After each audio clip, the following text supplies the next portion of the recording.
காலம் விரைந்து கொண்டிருக்கிறது. அடுத்ததாக அற்புதமான ஒரு உரை வீச்சாளர், தமிழ் சமண தத்துவங்களுடைய ஞான பண்டிதராக வழங்கிக் கொண்டிருக்கிற விழுத்தம் ஜீவகன் அவர்கள் காத்துக் கொண்டிருக்கிறார்கள். என்னுடைய தலைப்பை மிக சுருக்கமாகவும் விரைவாகவும் முடித்துக் கொள்ள காத்துக் கொண்டிருக்கிறேன். அற்புதமானவர்களே, சென்னை நகரிலே தங்கி அங்கே அற்புதமான தமிழ் சமணத்திற்காக தன்னுடைய வாழ்நாளை முழுமையாக தியாகம் செய்திட்ட திருப்பரம்பூர் குணவான நயினார் குழந்தையம்மாள் தம்பதியர் ஈன்றெடுத்த அருந்தவ புதல்வன் ஐயா ஜீவபந்தனுடைய பாதகமலங்களை பணிந்து வணங்கி அந்த ஆன்மா உரைகின்ற திசை நோக்கி தொழுதிட்டு என் உரையை தொடங்குவதிலே மகிழ்ச்சி அடைகின்றேன். இந்த ஐம்பெரு விழாவினை மிகச் சீரோடும் சிறப்போடும் நடத்துகிற அற்புதமான ஆற்றலை தாங்கி நிற்கிற இந்த அருகர் ஆலயத்தினுடைய நிர்வாகிகள், இன்றைய உரை வீச்சாளர்களை தாங்கி தமிழ்நாடு சமண பேரவையர் தலைவர் ஐயா ஆப்பு அறவாழி அவர்களுடைய சீரிய தலைமையிலே அறிஞர் பெருமக்கள் ஆற்றியிருக்கிற உரை உள்ளிட்ட இந்த அறிஞர் பெருமக்கள் மற்றும் எல்லாவற்றுக்கும் மேலாக மிகவும் ஒரு கடினமான காரியம் என்பது எவ்வளவு வேண்டுமானாலும் யார் வேண்டுமானாலும் பேசலாம், ஆனால் அவற்றை கேட்டுக் கொள்ளுகிற ஒரு பக்குவம் என்பது எளிதான ஒரு காரியம் என்று இன்றைக்கும் இவ்வளவு நேரம் கழித்தும் சிறிதும் கூட சிறுநீர் கழிக்க கூட செல்லாமல் காத்து கொண்டிருக்கிற மாதமோ சித்திரை நேரமோ பத்தரை என்று சொன்ன அந்த அறிஞர் அண்ணாவினுடைய நேரத்தை போல் பத்தரையையும் கடந்து பத்திரமாக உரையினை கேட்பதற்காக காத்துக் கொண்டிருக்கிற அத்துணை சாவக சாவகைகளையும் வணங்கி மகிழ்கின்றேன்.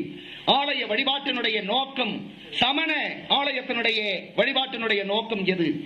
ஆரம்ப காலகட்டங்களிலே மானிடர்கள் மலைகளிலே இயற்கையான குகைகளிலே வாழ்ந்திருக்கிறார்கள். இன்றைக்கு இருப்பது போன்ற கட்டிட அமைப்புகள் அன்றைய காலகட்டங்களிலே இல்லாத காலகட்டத்திலே இயற்கையாக வாழ்ந்த அந்த மனிதர்களுக்கு இயற்கை கொடுத்த சில பரிசுகளை எண்ணி வியந்து அவர்களுக்கு உருவாக்கிய தீமைகளை நினைத்து சங்கடப்பட்டு அவர்களாகவே உருவாக்கி கொண்ட சில இயற்கையான தெய்வங்களாக இயற்கையை வழிபட்டிருக்கிறார்கள்.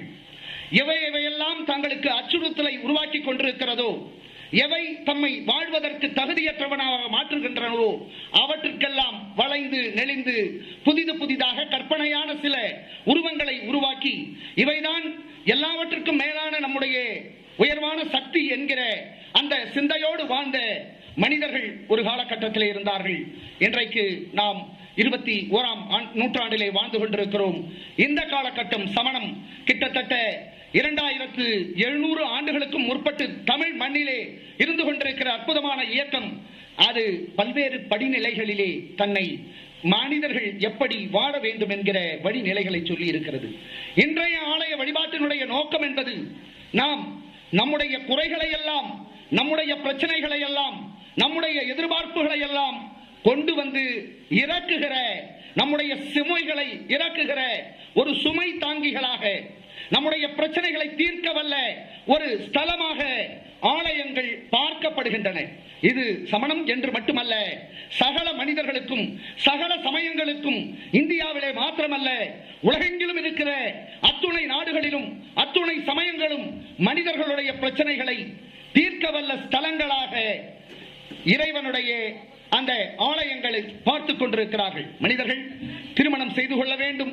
குழந்தை திருமணத்திற்கு பின்னாலே மனைவியோ கணவனோ நீண்ட நெடிய நாள் தமிழ் மண்ணிலே வாழ்கிறவர்களுக்கு நிலைத்து நிற்க வேண்டும் என்கிற ஒரு வேண்டுதல், அதற்கும் பின்னாலே குழந்தை பேரு பெற்றாக வேண்டும் என்கிற வேண்டுதல், கல்வி, நல்ல கல்வி கூடத்திலே கல்வி கொடுக்க வேண்டும் என்கிற வேண்டுதல், நல்ல வேலை கிடைக்க வேண்டும் என்கிற வேண்டுதல், ஏதாவது நோய் வந்து விட்டால் அந்த நோய் நீங்க வேண்டும் என்கிற வேண்டுதல், இருக்கின்ற செல்வம் பத்தாது, எனக்கு இருக்கிற 17 வீடுகளுக்கு பக்கத்திலே இன்னும் ஒரு 3 வீடுகள் எப்படியாவது கொடுத்து விடுங்கள் ஆண்டவனே என்கிற அந்த செல்வம் வளர வேண்டும் என்கிற அந்த சிந்தை வளர்ந்து கொண்டிருக்கிற நிலை. இதற்கு நான் இன்றைக்கு இந்த மாவட்டத்தினுடைய கல்வி அதிகாரியாக இருந்து கொண்டிருக்கிறேன். இந்த மாவட்டத்தினுடைய வருவாய்த்துறை அதிகாரியாக இருக்கிறேன், வணிக வரித்துறை அதிகாரியாக இருக்கிறேன். என்னுடைய அதிகாரம் மேம்பட வேண்டும். ஆகவே அதிகாரம் கிடைப்பதற்காக நான் ஏதேனும் நீதிமன்றத்திலே வழக்கு மன்றத்திலே வழக்குகளோடு இருந்து கொண்டிருக்கிறேன் என்று சொன்னால் அந்த வழக்குகளில் இருந்து விடுதலை அடைவதற்கான வாய்ப்புகளை உருவாக்கி தாருங்கள். எனக்கு ஏற்பட்டிருக்கிற பல்வேறு பிரச்சனைகளை எல்லாம் நீக்குவதற்கு நீங்கள் உதவியாக இருங்கள் என்கிற நிலையோடுதான் நாம் 1000 தத்துவங்களை பேசிக் கொண்டிருந்தாலும் 1000 ஆகமங்க வழிகளிலே வாழ்ந்து கொண்டிருப்பவர்களாக நாம் நம்மை சொல்லிக் கொண்டிருந்தாலும் எல்லோருடைய பெரும்பாலான நம் ஆலயத்திற்கு உள் வருபவர்கள் அல்லது இல்லத்திலேயே கடவுளை வைத்துக் கொண்டிருப்பவர்களுடைய நோக்கமாக இருப்பது நம்முடைய பிரச்சனைகளை தீர்ப்பதற்கு உதவுபவராக கடவுளை பார்க்காதவர்கள் என்பவர்கள் மிகவும் மிகவும் குறைவு. எப்படி சமண சமயத்தை தவிர மற்ற சமயங்கள் எல்லாம் இந்த உலகத்தை உருவாக்கியவர் ஒரு முழுமுதல் கடவுள், அந்த கடவுள் தான் இந்த உலகத்தை உருவாக்கி அவர்தான் இந்த உலகத்தை பாதுகாப்பவராக இருந்து கொண்டிருக்கிறார், அவர்தான் இந்த உலகத்தை அழிக்க முடியும் என்கிற அடிப்படையான இந்த சித்தாந்தம் என்பது உலகத்திலே இருக்கக்கூடிய அத்தனை சமயங்களுடைய மார்க்கங்களுடைய நோக்கமாக இருந்து கொண்டிருக்கிறது. அன்பர்களே, சமணம் மட்டும்தான் இந்த மார்க்கத்திலிருந்து மாறுபட்டு ஒரே ஒரு மில்லிமீட்டர் கூட, ஒரே ஒரு சென்டிமீட்டர் கூட, ஒரே ஒரு ரூபாய்க்கு கூட வீதராக பகவானாக இருந்து கொண்டிருக்கிற இந்த ஆலயத்தினுடைய ஆதிநாத பகவன் ஒன்று கூட நமக்கு உதவிவிட முடியாது என்பதை உள்ளபடியாக ஆழமாக தெல்ல தெளிவாக சொல்லி இருக்கக்கூடிய ஒரு அற்புதமான இயக்கம் சமணம். ஆனால் அந்த சமணத்தினுடைய கொள்கைகள் உள்ளபடியாக நாம் ஏற்றிருக்கிறோமா என்று சொன்னால், ஆலய வழிபாடு என்று வந்து விடுகிற பொழுது காலமாக நாம் பழகிவிட்ட முறை, கடவுள் கண்ணை குத்திருவாரு, சாமி கண்ணை குத்திரும் என்கிற ஒரு அச்சுறுத்தல்களோடு வேண்டி இருந்து கொண்டிருக்கிறோம். ஆலயத்திற்குள்ளே நுழையும் பொழுதே, பாப்பா வேண்டிக்கோமா, எப்படியாவது இந்த தடவையாவது நீ ஃபர்ஸ்ட் வந்துடணும், புரியுதா, ஃபர்ஸ்ட் தேர்ட் ரேங்க்குள்ள நம்ம ஆதிநாதர்கிட்ட வேண்டிக்கோ, கண்டிப்பா செஞ்சு கொடுப்பாரு. இந்த அப்படி இல்லைன்னா இந்த இயக்கன் கிட்ட வேண்டிக்கோ, இந்த இயக்கி கிட்ட வேண்டிக்கோ என்று அடுத்த நிலையிலே இருப்பவர்களிடத்திலே வேண்டுவதற்கான ஒரு ஸ்தலங்களாகத்தான், நம்முடைய தேவைகளை நிறைவு செய்கிற பொறுப்பிலே இருந்து கொண்டிருப்பவர்களாகத்தான் ஆண்டவர்களை நாம் பார்த்துக் கொண்டிருக்கிறோம்.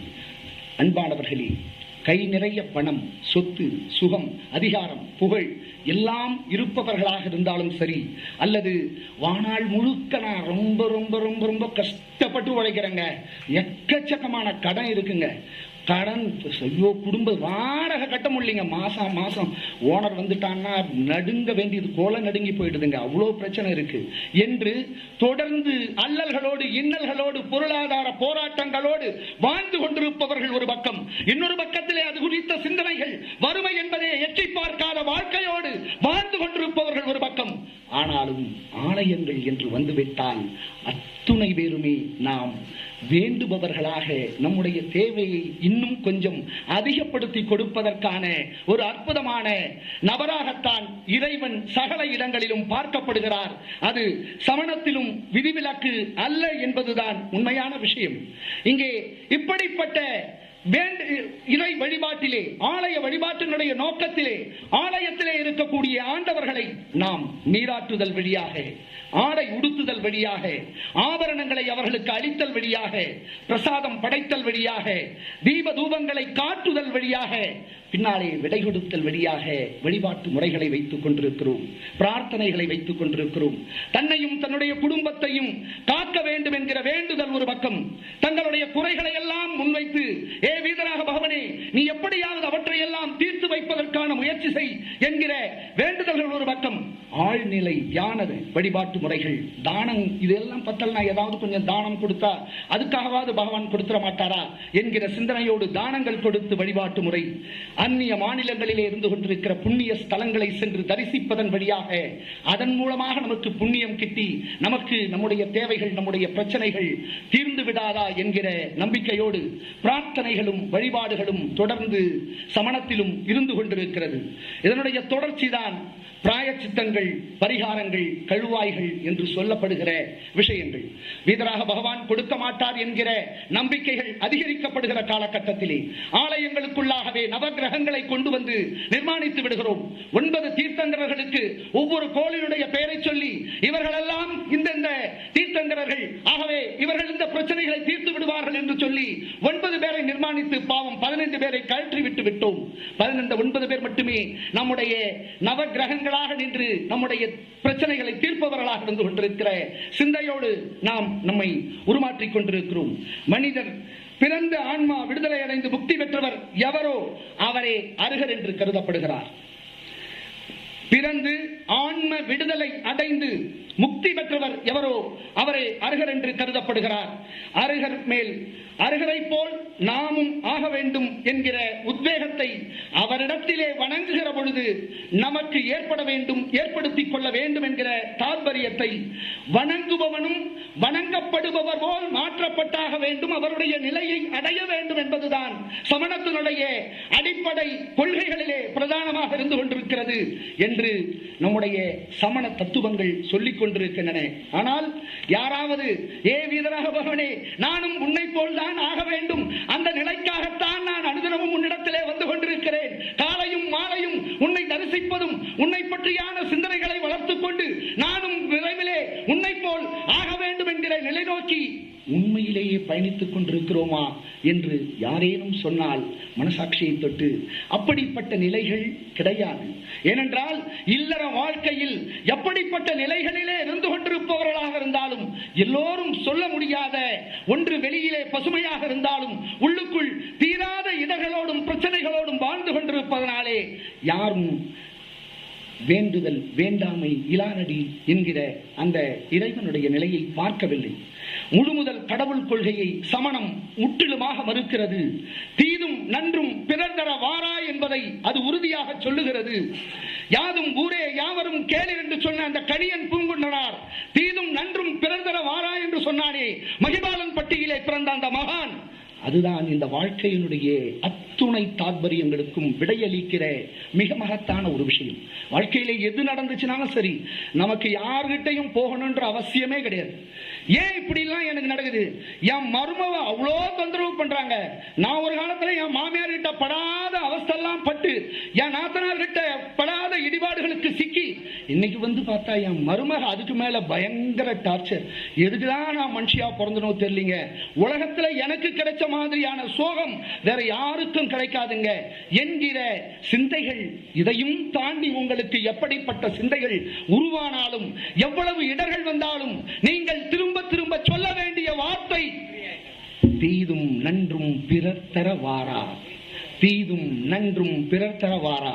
எதை நான் விதைத்தேனோ, எதை நான் விதைத்தேனோ அதைத்தான் அறுவடை செய்கிறேன். ஆகவே யாரும் எனக்கு ஒரே ஒரு ரூபாய் கொடுத்து விட முடியாது, ஒரே ஒரு சென்டிமீட்டர் என்னை உயர்த்தவோ என்னை தாழ்த்தவோ முடியவே முடியாது. நான் செய்த வினைகளுடைய பயன்களை நானே முழுமையாக அனுபவிக்கிறேன் என்பதை கணியன் பூங்குன்றனார் மீண்டும் சொல்லுகிறார். நீர் வழி படும் புனை போல் ஆறுயிர் முறை வழி படும் என்கிறார். நீர் ஆற்றினுடைய வெள்ளத்திலே சென்று கொண்டிருக்கிற அந்த நீர் ஓட்டத்திலே ஒரு சிறிய படகு, அந்த படகின் மேலே நாம் ஏறி உட்கார்ந்து கொண்டிருக்கிறோம். அந்த படகிலே செல்லுகிற பொழுது நாம் நினைக்கிற திசை நோக்கி அந்த படகை செலுத்த இயலாது.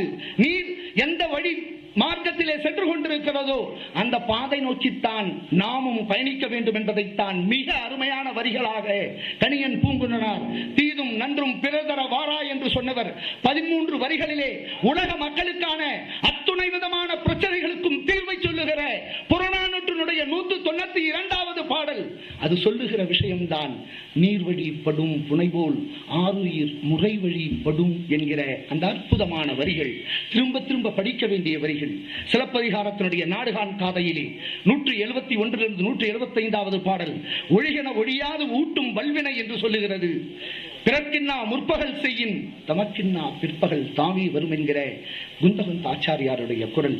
அதைவிட வலிமையானது எது என்று ஊழை சுட்டுகிறார். ஊழின் பெருவழி யாவுள மற்றொன்று சூழினும் தான் முந்துரும்.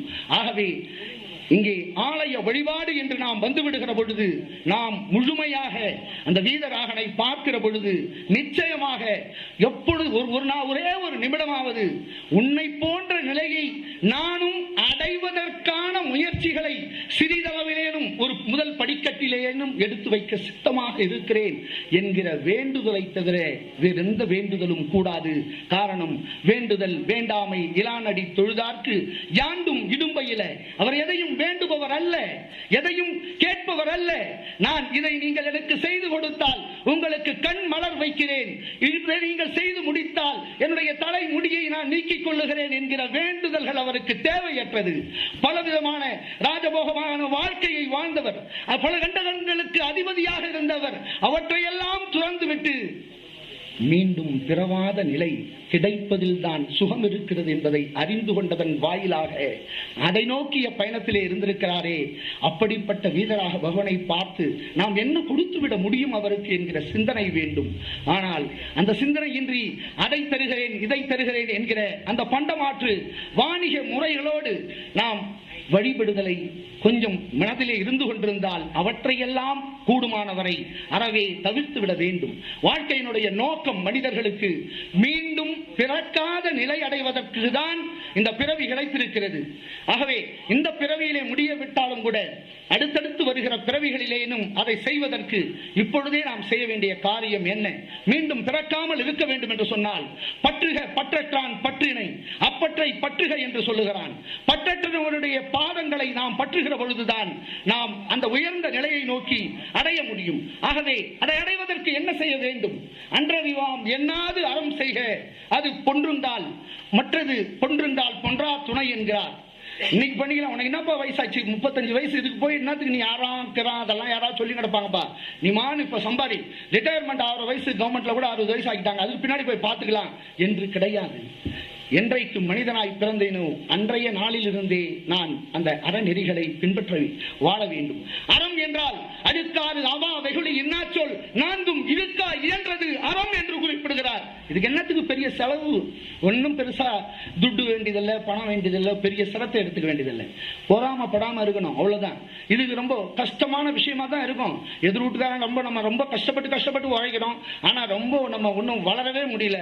ஆனா உழைக்காத அந்த ஆள் ஓஹோன்னு வளர்ந்துட்டான்னா, பொறாமை என்பது மனித மனங்களுடைய இயல்பு என்றாலும் அதை ஒருபோதும் நாம் மனதிற்குள் இந்த உள்ளே வாங்கிக் கொள்ளக்கூடாது. இந்த மனம் என்பது திரும்ப திரும்ப சிந்தனைகளை கொண்டு வந்து கொட்டக்கூடியது என்றாலும் அந்த சிந்தனை குப்பையான சிந்தனைகளை எல்லாம் அவ்வப்பொழுது வெளியேற்றி விட வேண்டும். ஆகவே அன்றறிவாம் என்னாது அறம் செய்வதற்கான ஒரு காலம் இல்லை, அதை இன்றைக்கே ஆரம்பித்து விட வேண்டும். கோபம் இல்லாத சூழ்நிலை, கடுமையான சொற்கள் இல்லாத சூழ்நிலை என்பதை எல்லாம் நாம் கொஞ்சம் கொஞ்சமாக பயிற்றுவித்துக் கொள்ள வேண்டும். இது போக மனித வாழ்க்கையிலே நாம் ஸ்ராவகனாக இருந்து கொண்டிருக்கிறோம். அடிப்படையாக யாருக்கும் இம்சை செய்யாதே, பிறருடைய பொருளை உன்னுடையது என்று உரிமை கொண்டாடி கொள்ளாதே, பொய் சொல்லாதே, பிறன் மனை விடையாதே, தேவைக்கு மிகுதியாய் விரும்பாதே என்று சொல்லி இருக்கிற அந்த 5 அனுவிரத நெறிகள், இந்த நெறிகளை எல்லாம் ஒவ்வொருவரும் எவ்வளவு தூரம் நாம் கடைபிடிக்கிறோமோ, வேற ஒண்ணும் இல்லைங்க, இதுக்கெல்லாம் ரொம்ப கஷ்டம் இல்லை. இதெல்லாம் கடைபிடிக்க ஆரம்பிச்சிட்டாலே சத்தியமா உங்களுக்கு சித்தி வந்துடும்.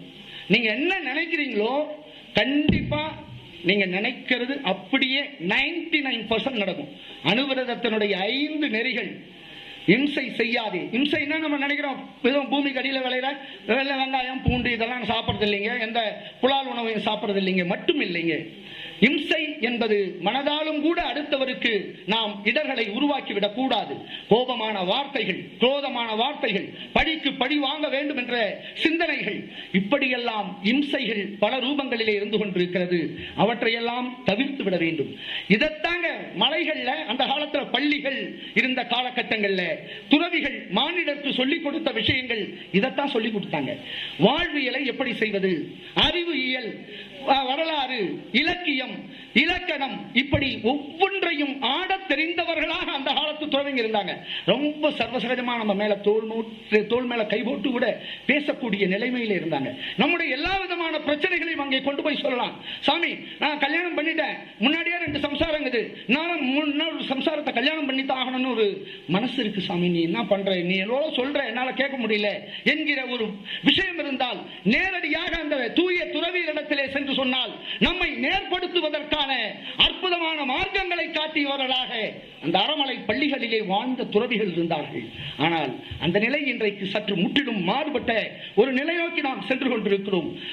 முதலாக மலைகள்ல தான் புடைப்பு சிற்பங்கள் உருவாக்குறாங்க. கிபி 7ஆம் நூற்றாண்டு வரை தமிழகத்திலே எந்த இடத்திலும் சமணத்திற்கான சிற்பங்கள் இல்லவே இல்லை என்பதுதான் நான் பார்த்திருக்கிற நிலையிலே இருந்து உங்களிடத்திலே தெரிவித்துக் கொள்ள கடமைப்பட்டிருக்கிறேன். இந்தியாவிலே, வட இந்தியாவிலே இருக்கக்கூடிய ஜைனத்திலே, உத்தரப்பிரதேச மாநிலத்திலே அங்கே இருக்கக்கூடிய 2ஆம் நூற்றாண்டு சிற்பம் கிடைத்திருக்கிறது. ஆனால் தமிழகத்திலே பக்திய காலத்திற்கு பின்னால் தான், ஆச்சாரிய அச்சனந்தி முனிகளுக்கு பின்னால் தான் தமிழகத்திலே சிற்பங்கள் குறிப்பாக மலைகளிலே புடைப்பு சிற்பங்களாக உருவாக்கப்பட்டிருக்கிறது.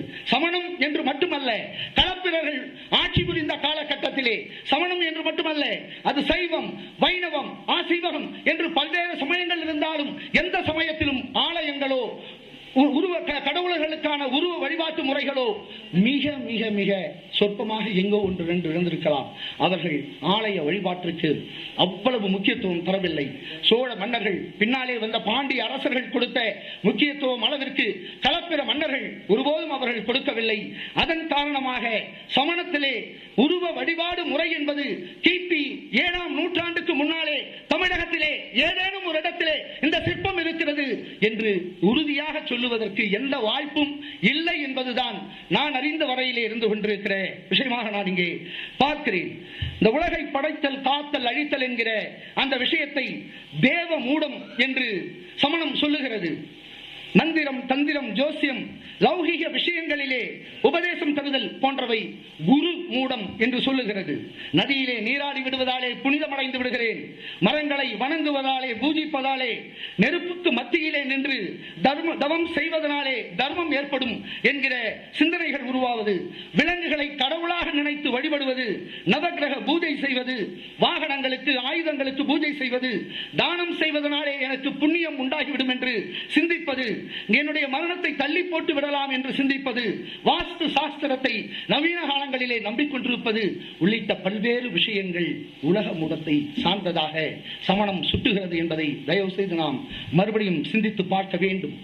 ஆச்சாரியர் அங்கே நம்முடைய மந்திரம், மருந்து, மாதெய்வம் இவை உயிர்களுக்கு துணையாவதில்லை என்பதை தேவேந்திர மாமுனிவர் அருளி இருக்கக்கூடிய ஜீவ சம்போதனை என்கிற புத்தகத்தை நன்றாக நீங்கள் வாசிக்கிற பொழுது அதிலே கிடைக்கக்கூடிய தகவல், எந்த மந்திரத்தாலும் எந்த விதமான பயனும் உயிருக்கு ஒருபோதும் ஏற்படவே ஏற்படாது. எந்த மருந்தை உண்டாலும் எனக்கென்று வருகிற, இதற்கு முன்னாலே நம்முடைய அறவாழி ஐயா அவரும் அதற்கு முன்னாலே உள்ளவர்கள் குறிப்பிட்டதை போல், எனக்கென்று வருகிற காலகட்டம் வரையிலே எந்த மருந்தும் எனக்கு வேலை செய்யவே செய்யாது. எந்த மா தெய்வத்தை வணங்குவதாலும் என்னுடைய பிரச்சனைகளில் இருந்து நான் விடுபட முடியாது என்பதைத்தான் தேவேந்திர மாமுனிவர் தான் இயற்றியிருக்கிற ஜீவ சம்போதனையிலே மிக தெல்ல தெளிவாக விளக்குகிறார்கள். ஆனால் நாம் இன்றைக்கு ஒரு கால் ஜபமாச்சும் பண்ணிட்டு சாப்பிடுங்க, ஒரு அரை ஜபமாச்சும் பண்ணிட்டு தாங்க நாம கோயிலுக்கு போகணும், அவருக்கு பின்னாடி தாங்க இந்த வேலையெல்லாம் நம்ம செய்வோம் என்று சொல்லுவதெல்லாம் சமணத்தினுடைய கொள்கைகள் அல்ல நண்பர்களே, உறவுகளே, சிந்தனையாளர்களே. இவை வட இந்திய ஜைனத்தினுடைய தாக்கம் என்பதை தயவு செய்து மறந்து விடாதீர்கள். சமணமும் ஜைனமும் ஒன்றல்ல, சமணமும் ஜைனமும் வெவ்வேறு இயக்கங்கள். எப்படி சைவம், வைணவம், சாத்தியம் உள்ளிட்ட மதங்கள் ஒன்றிணைந்து இந்து என்கிற மதம் கட்டமைக்கப்பட்டதோ அப்படித்தான் வள்ளலாருடைய சன்மார்க்க சங்கமும் ஜைனமும் ஒன்றா என்றால் பிற உயிர்களை கொலை செய்து விடாதே என்கிற சிந்தனைகள் வரை, ஜீவகாருண்யமே முக்தியினுடைய திறவுகோல் என்று சொல்லுகிற வரை ஜீவகாருண்ய அந்த சன்மார்க்க சங்கமும் ஜைனமும் சமணமும் ஆசீவகமும் ஒன்றாகத்தான் இருக்கின்றன. ஆனால் அதற்கு பின்னாலே வள்ளலார் வேறு மார்க்கத்திலே செல்லுகிறார், சமணம் வேறு மார்க்கத்திலே செல்லுகிறது. உயிர்கொலை செய்யக்கூடாது என்கிற காரணத்தினாலே மட்டும் வைத்துக் கொண்டு சன்மார்க்க சங்கத்தை எப்படி சமணத்தோடு இணையாக சொல்ல முடியாதோ, எப்படி இருவேறு போராட்ட களத்திலே இருந்த சமயங்களாக இருந்து கொண்டிருந்த சைவம், வைணவம் போன்ற மதங்கள் ஒன்றிணைந்து இந்து என்ற மதமாக மாற்றப்பட்டதோ அப்படித்தான் ஒரு காலகட்டத்திலே, பக்தி இயக்க காலகட்டத்திலே நம்முடைய தமிழ் சமண துறவிகளுக்கு மட்டும்தான் மிகப்பெரிய இன்னல்களும் இருக்குகளும் ஏற்பட்டது. நிறைய பேர் பேசுவாங்க, இதுக்கு என்ன சான்றுகளா இருக்கு, எதுவும் கழுவேத்தல, ஏதாவது சமண இலக்கியங்கள்ல இருக்கா, ஏதாவது பாத்தீங்கன்னா சைவ இலக்கியத்துல பெரிய புராணத்துல எழுதுனதால நம்பிடலாமா என்று சொல்லலாம். ஆனாலும் இன்றைக்கும் தென் மாவட்டங்களிலே கிட்டத்தட்ட ஒரு 20க்கும் கூடுதலான இடங்களிலே கழு மரங்கள் இருப்பதற்கான சான்றுகள் இருந்து கொண்டிருக்கின்றன. குறிப்பாக மதுரை மாவட்டத்திலே, சிவகங்கை மாவட்டத்திலே அதற்கான சான்றுகள் இருக்கின்றன. சிதம்பரம் நடராசர் ஆலயத்திலே இருக்கிறது, நம்முடைய செய்யாறிலே இருக்கக்கூடிய அந்த ஈஸ்வரன் ஆலயத்திலே இருந்து கொண்டிருக்கிறது. இப்படி பல விஷயங்கள். 8000 பேரை கழுவேற்றினார்களோ இல்லையோ, 80 பேரையேனும் கழுவேற்றி இருக்கிறார்கள். ஆனால் வட இந்தியாவிலே இதே சமகாலத்திலே ஏதேனும் ஒரு ஜைன துறவி மாற்று சமயங்களான சைவ வைணவர்களால் கைவேற்றப்பட்டார்கள் என்கிற ஆதாரபூர்வமான தகவல்களை யாரும் சொல்லிவிட முடியாது. காரணம் என்ன என்றால், ஜைனத்தோடு அந்த வைதீக கொள்கைகளை கிட்டத்தட்ட பல நூற்றாண்டுகளுக்கு முன்னாலே அவர்கள் ஏற்றுக்கொண்டார்கள். இரண்டாம் ஜனசேனாச்சாரியார் கிபி 9ஆம் நூற்றாண்டிலே வைதீகத்தினுடைய கொள்கைகளை தாம் பாடுகிற சமகாலத்திலே வைதீகத்தினுடைய கொள்கைகளை சமணத்திலே கொண்டு வந்து இணைத்துக் கொண்டார் என்று தகவலை நம்முடைய போற்றுதலுக்கும் வணக்கத்திற்கும் உரிய கஜபதி சாகரர் தத்துவ மேதை கஜபதி சாகரர் அவர்கள் மிக தெளிவாக அறம் கூறும் ஆச்சாரியர்கள் என்கிற அந்த நூலின் வழியாக குறிப்பிடுகிறார்கள். பல ஜைன துறவியர்கள் முழுக்க முழுக்க பிராமண வம்சத்தை சேர்ந்தவர்கள். அந்த வழியிலே தான் கிட்டத்தட்ட மகாவீரருக்கு இருந்த அவருடைய கணதவர்களாக இருந்த 11 பேரில் பெரும்பான்மையானவர்கள் பிராமணர்கள் பௌத்தத்திற்கு வருகிறார்கள். புத்தருடைய ஒரு அவதாரம் தான் விஷ்ணு வேற ஒண்ணு இல்லப்பா, புத்தரோட ஒரு அவதாரம். 10வது அவதாரத்தில் புத்தரும் ஒருவர் ஆசிவகம் சமணத்தோடு வந்து சேர்ந்து விட்டது. அந்த சமகாலத்தில் இருந்த பல வேதத்திற்கு மறுப்பான சமயங்கள் அவையெல்லாம் சமணத்தோடு சில சமயங்களும் சிலது காணாமலும் போய்விட்டது. உலகாயுதம் என்கிற அற்புதமான ஒரு இயக்கம் அழிந்து போய்விட்டது. நின்று கடைசியாக இருந்த சமயம் சமணம். அது பக்தி இயக்க காலத்திற்கு பின்னாலே வட இந்தியாவிலே இருந்து அந்த ஜைன துறவியர்கள் இப்படியே நீங்க போய்கிட்டு இருந்தீங்கன்னா இன்னமும் உங்கள் சமயம் அழிந்துவிடும். ஆகவே நிறைய கொள்கைகளை அப்படியே திக்கா பிடிச்சுக்கிட்டு இருக்காதீங்க. அதுல கொஞ்சம் பாலில் கொஞ்சம் தண்ணியை ஊத்துங்க, பரவாயில்ல. 1 லிட்டர்ல 5 லிட்டர் தண்ணி ஊத்தினாலும் ஜனங்க கண்டுபிடிக்க மாட்டாங்க. பால் நல்லா எருமை பால் தான், திக்கா இருக்கு, அதனால ஊத்துங்கன்னு சொல்லி சொல்லி சொல்லி சமணத்தினுடைய அடிப்படை கொள்கைகளை நீர்த்து போக செய்து இன்றைக்கு சமணர்கள் என்பவர்கள் யார் என்றே தெரியாத அளவிற்கு நாமும் நம்மை ஜைனர்களாக நம்பிக்கொண்டிருக்கிறோம். அன்பர்களே, உங்களிடத்திலே நான் தெளிவாக சொல்ல கடமைப்பட்டிருக்கிறேன். ஆச்சாரியர் அங்கே நம்முடைய திவாகர முனிவர் அவர்கள், சேந்தன் திவாகரர், அவர் எழுதியிருக்கிற நிகண்டிலே குறிப்பிடுகிறார்கள், தமிழ் சமணர்கள் தான், தமிழ் சமண துறவிகள் தான் தமிழுக்கு நிகண்டுகளை அகராதிகளை எழுதியிருக்கிறார்கள். அந்த வகையிலே திவாகர நிகண்டிலே சாவகர் அருகர் சமணர் ஆகும் ஆசீவகரும் அத்தவத்தோரே என்று அவர் குறிப்பிடுகிறார். திவாகர நிகண்டிலே சாவகர் அருகர் சமணர் ஆசீவகர் தாபதர் அத்தவத்தோரே என்று கிபி 10ஆம் நூற்றாண்டிலே பிங்கள முனிவர் தன்னுடைய பிங்கள நிகண்டிலே குறிப்பிடுகிறார். இது எதிலும் ஜைனரை சமணர் என்று இந்த நிகண்டுகளை எழுதிய சமண துறவிகள் குறிப்பிடவில்லை என்பதை தயவு செய்து நீங்கள் ஆழமாக பார்க்க வேண்டும். ஏதோ நான் சொல்றதுனால ஏதோ ஒரு கலவரத்தை உண்டு பண்ண போறேன், இருக்கிறதே 25,000 பேர், ஏன்பா இதுல ஒரு பிரிவினை என்கிற சிந்தனை வேண்டாம். நீங்க உங்க வழக்கப்படி செஞ்சுக்கோங்க. ஆனாலும் மூளையினுடைய ஒரு ஓரத்திலே நீங்கள் ஜைனரா அல்லது சமணரா என்பதை ஆழ்ந்து சிந்தித்து பார்த்துக் கொள்ளுங்கள். ஆனா அதுக்குள்ளே நம்ம பல பிரிவுகள் இருக்கோம். இன்னும் நிறைய பேர் இந்து ஜைனர், இந்து ஜைனர், இந்து சமணர், சமணர் ஜைனர் எப்படியே போட்டுக்கிறோம். ஆனால் நாம் முழுக்க முழுக்க சமணர். அப்படி தன்னை சமணர்னு சொல்லிக்கிட்டவர் ஒரே ஒருத்தர் தான், அவர்தான் மதுரையில இருந்தாரு, அவர்தான் பகவதி சமணர். தன்னை பகவதி சமணன் என்று குறிப்பிட்டுக் கொண்ட முதல் மனிதர் இன்றைய மதுரை சமண பண்பாட்டு மன்றத்தினுடைய பொருளாளராக இருக்கக்கூடிய சந்தானத்தினுடைய தந்தையார் தன்னை பகவதி சமணன் என்று குறிப்பிட்டுக் கொண்டார். பல்லாயிரக்கணக்கான வட இந்திய ஜைனர்கள் ஆகமங்களாக நீங்க பாருங்க, நீங்க திருக்குறள் இன்னைக்கு என்ன உலக பொதுமறைன்னு நாம சொல்றோம். ஆனா வட இந்தியாவில் இருக்கக்கூடிய ஏதேனும் ஒரு சமண துறவிகள் மூலமாகவோ சமண சங்கத்தின் மூலம் ஜைன சங்கத்தின் மூலமாக திருக்குறளை ஒரு உலக பொதுமறை தானே, அவங்க யாராவது ஜைனர்கள் டிரான்ஸ்லேட் பண்ணியிருக்காங்களான்னு பாத்தீங்கன்னா ஒருத்தர் கூட டிரான்ஸ்லேட் பண்ணல. ஆனால் 19 பேர் வட இந்தியாவிலே இந்தி மொழி பேசுகிற ஜைனர்கள் இல்லாதவர்கள் திருக்குறளை மொழிபெயர்த்திருக்கிறார்கள். ஆனால் ஜைனர்கள் யாரும் திருக்குறளை இந்தியில் மொழிபெயர்க்கவில்லை. ஏன் என்று சொன்னால் அவர்களுக்கு தெளிவா தெரியும். அவங்கள யார்கிட்ட போய் கேட்டீங்கன்னாலும் நீங்க யாருங்க, ஜெயின். ஜெயின் சரிதாங்க, உங்களோட மூல மதம் எது அப்படின்னு அவங்க கிட்ட கேளுங்க. 100க்கு 60-70 பேர் எங்களுடைய மூல மதம் இந்து மதம் என்று சொல்லுவார்கள். அதற்கேற்றாற் போல்தான் இலக்கியங்களிலே புராணங்களிலே கிருஷ்ணரை, அங்கே ராமரை, மகாபாரதம் போன்ற நூல்களை எல்லாம் வைணவ நூல்களை ஜைன நூல்களாக இணைத்துக் கொண்டார்கள். அவர்களோடு குடும்பத்தோடு இணைத்துக் கொண்டார்கள். ஏன் இதை குறிப்பிடுகிறேன் என்றால் தேசத்தின் காரணமாக அல்ல. இன்றைக்கு சமண நெறிமுறைகள் சமண ஆலயங்களிலே சமண வழிபாட்டிலே காணாமல் போனதற்கு ஜைனமே காரணமாக இருந்திருக்கிறது. அந்த வகையிலே இதை ஆதிநாதர் ஆலயம் என்று அழைக்கிறோம். ஆனால் இது ஆதிநாதர் கிடையாது. ஆதிநாதர்னா அதுக்கு என்ன சான்று இருக்கு? ஆதிநாதர் ஆலயம் சொல்றதுக்கு அங்கே கீழே இருக்கக்கூடிய அவரை தாங்கி நிற்கக்கூடிய 3-5 யாளிகள் இருக்கு. யாளிகள் என்பது கற்பனையான ஒரு உருவம். அந்த யாளிகளை வைத்து எல்லோரும் என்ன சொல்லுவாங்க, அதெல்லாம் மகாவீரர் சொல்லுவாங்க. ஆனா இதை எதையோ ஒரு ஆதிநாதர் சொல்றாங்க. அற்புதமா ஒரே ஒரு நல்ல விஷயம் இந்த ஊர்ல செய்திருக்கிறது.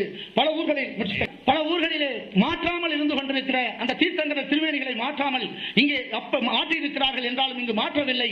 நல்ஞான குன்று என்ற அற்புதமான ஒரு அரமனை பள்ளி இந்த வளர்ச்சியிலே இருக்கிறது. இப்படிப்பட்ட அருமையான ஒரு 50 விழாவிலே எளிமையானவனாக என்னையும் அழைத்து பேச அழைத்ததற்காக என்னுடைய நெஞ்சார்ந்த நன்றிகளை சொல்லி விடைபெறுகிறேன்.